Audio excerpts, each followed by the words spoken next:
All right, it's Wednesday, August 14th. Bought some AMD 150 puts here at 884, and they've moved up nicely now to 1070 pretty quickly.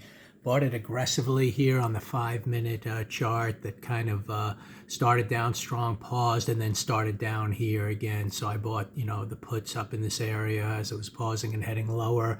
On the 15-minute chart, we're going to see if that closes red and follows through a little lower. On the daily chart, it's a failure, a two-up failure that immediately came down to kind of the midpoint of the prior day. So if we can get through here, then we should be getting an outside day to the downside. In the big picture, I'm kind of looking at a stock that had a little bit of a green reversal here on the weekly chart, had a two-up week. We're coming into that resistance area, the midpoint of that tail, and we only have a few days to go in the week. So it doesn't look like this is a big reversal at the moment to kind of now work up and hit its broadening target up here by the end of the week.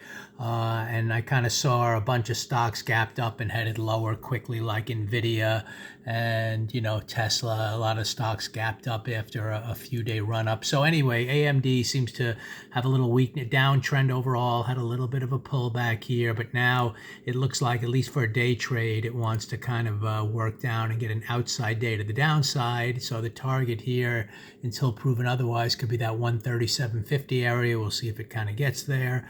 The 15-minute chart here, we just closed, so we'll see if we get a little follow through lower. As long as we kind of hold the midpoint of this bar here, then we'll see if we get a down day unfolding, kind of taking out the halfway point of the prior day down into that area. And the key thing will be on this weekly chart. We'll see, what kind of thing ends up here. It's still possible we hold in here nicely, and we're just kind of consolidating, and maybe we have a green week, and we do work up towards that high, lower lows and higher highs into next week. So I'm aware of that, but at the moment, I think there's a good, a short-term trade on the weakness at the open here to kind of at least move a little lower on the day. And then we'll kind of see in this area if it holds and wants to close the week strong or not. So looks like a good trade developing on AMD. We're just going to have to see if it follows through here lower on bar number 1.